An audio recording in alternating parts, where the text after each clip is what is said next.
The first TSN trade bait board of the 21-22 season is out. In years past, this list was made up by Frank Saravalli, who is now with dailyfaceoff.com, so Chris Johnston, it looks like, took over and will now be doing the trade bait boards. I'm a fan of Chris Johnston's work. He's a very reliable insider, so I expect a lot of names we see on this list will probably eventually end up getting traded. This video is basically just going to be me reacting to the list, going over the 10 players, give you guys my thoughts on the players, their current situation, stuff like that. Since the list is made up of 10 players, we're gonna break it up into two parts, look at it 5 players at a time, just so I can fit more information on the screen. So players 10 through 6 is what we're gonna start off by looking at, and at number 10 is Evander Kane of the San Jose Sharks. Really no big surprise at all seeing Evander Kane make an appearance on the list. We all know his current situation. He's 30 years old, has a cap hit of $7 million a season, and is signed through the 2024-25 season, but we have already learned that San Jose has said they are willing to eat half of his salary if they're able to move him in a trade.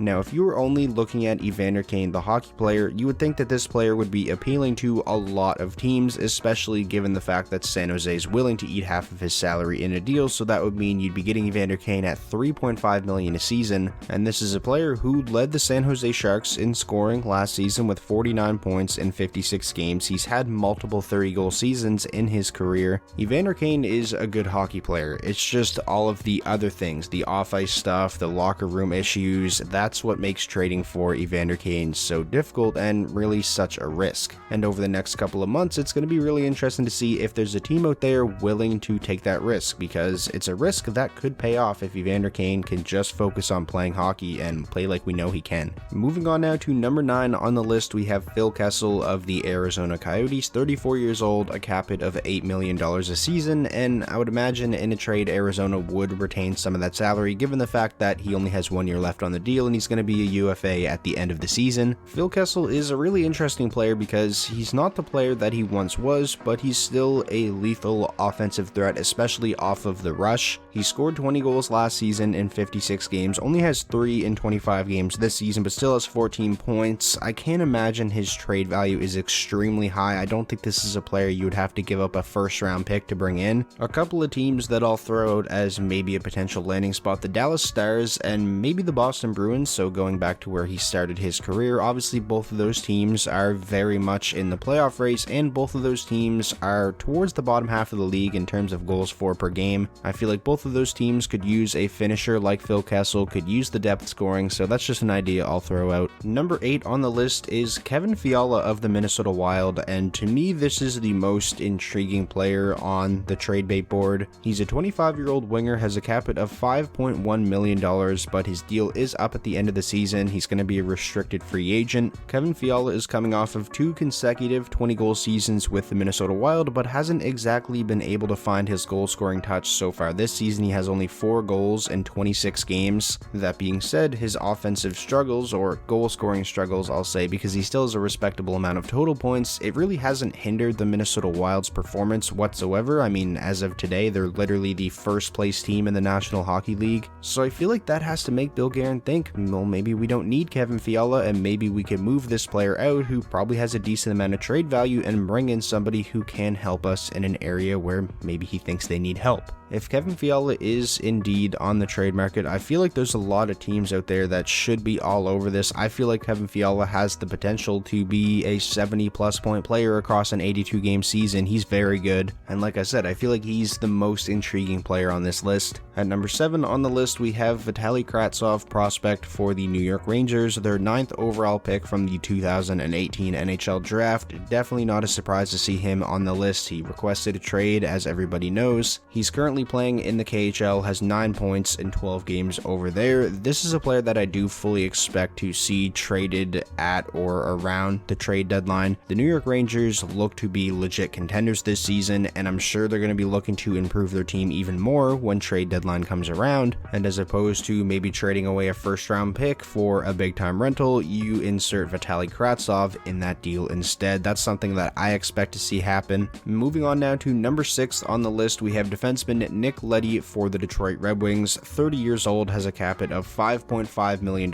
this season, and he's going to be a UFA at the end of the season. He's a player that I did fully expect to see on this list as a Red Wings fan, but personally, I would like to see Nick Leddy stick around in Detroit, maybe re-up in the offseason on a 2 or 3 year deal, because he's not that old. 30 years old, he should still have a lot left in the tank, and when you consider what the Red Wings gave up to bring Nick Leddy in the offseason, which was a second round pick and Richard Panik's contract, I don't just want to see them get rid of him for the sake of getting rid of him. Now obviously if a team comes to Steve Yzerman offering a second round pick and a B-level prospect or a first round pick, you most likely have to take that deal, but I really can't see that happening, and I also don't want to see Detroit trade him for like a third round pick. So that's where I stand on this. I'd like to see Nick Leddy stick around in Detroit because he's been, I feel like, a pretty important piece for the Red Wings this season in terms of Seider and Hronik's development. Now getting into players 5 through 1 on the list, coming in at number 5 is centerman Thomas Hertl of the San Jose Sharks, who I feel like is probably going to be like the most sought after rental forward on the market around the trade deadline. He's 28 years old, has a very reasonable cap hit of $5.625 million this season. He's set to become a UFA at the end of the season. He plays the center position, which comes at a premium similar to when you trade for or sign a right shot defenseman. Hertl is a great player. He's not going to blow you away with his offense, but he has had a 35 goal, 70 plus point season. He's very responsible defensively. I look at a team like the Minnesota Wild here. Imagine you add Thomas Hertl to that roster, how much scarier they would look having Joel Eriksson-Ek and Thomas Hertl as your 1-2 punch down the middle. Again, like I mentioned when talking about Kevin Fiala, they're in first place right now. If the Wild really want to go for it this year, I feel like Thomas Hertl would be a perfect target for them, and maybe you could use a guy like Kevin Fiala in that trade to bring Thomas Hertl in. Number 4 on the list is Seattle Kraken captain Mark Giordano. 38-year-old defenseman, has a cap hit of $6.75 million, is going to be a UFA at the end of the season. This is a player that I was honestly pretty surprised to see on the list. I mean, they just took him in the expansions draft and named him captain at the beginning of the season. Are they really going to trade their first captain in franchise history already before he even plays a full season with the team? I kind of have a hard time believing the Seattle Kraken would do that, and I also don't really think they're going to be so far out of the playoff race at the trade deadline that they're going to decide to just trade off a lot of their assets too. That's kind of just my thoughts on this. I mean, maybe we could see them trade Giordano to a contender as a rental, and then he could re-sign with Seattle in the offseason on a 1 or 2 year deal, something like that, but I'm not really sure. I'm interested to see what happens here. Next up on the list at number 3 is Jake DeBrusk of the Boston Bruins. 25 years old, a cap hit of $3.675 million this season, will be an RFA at the end of the season.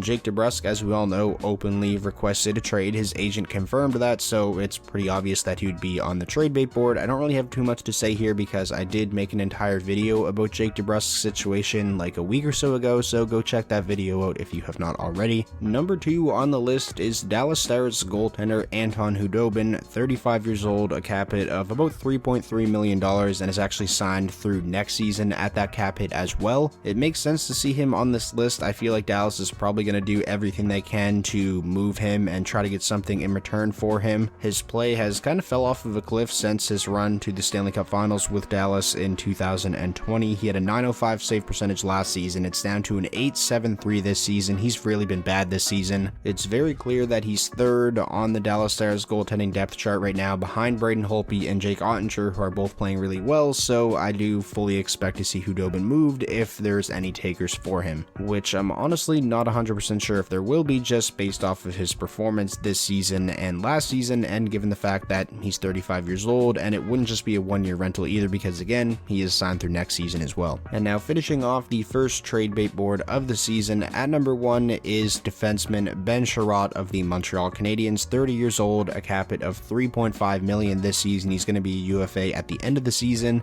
Given how the Montreal Canadiens season has gone, where they're at right now, it makes sense to see Ben Sherratt on this list, especially when you consider what the Columbus Blue Jackets got for a player like David Savard at last year's trade deadline. That has to be pretty appealing for Montreal here. It's already been reported by multiple insiders that Montreal could likely fetch a first-round pick in a trade involving Ben Sherratt. I'm not sure if I would be a fan of my team giving up a first-round pick for Ben Sherratt, even if my team was a contender, but that's just me. He is a guy that's obviously very capable of playing top 4 minutes. He's tough to play against, and he's one of those guys that you probably want on your team in the playoffs, so I wouldn't be surprised to see a team overpay for Sherratt. So that is going to wrap up today's video reacting to and going over the first TSN trade bait board of the season. Let me know your thoughts down below in the comments section. Are there any names on this list that you were surprised to see? Is there any players from your favorite team on this list? All that kind of stuff, let me know down below. And while you're down there, if you could, please be sure to drop a like on the video to let me know you enjoyed. I'd really appreciate it. And of course, if this was your first time checking out the channel and you want more NHL content just like this, be sure to hit that subscribe button, and I will talk to you all soon.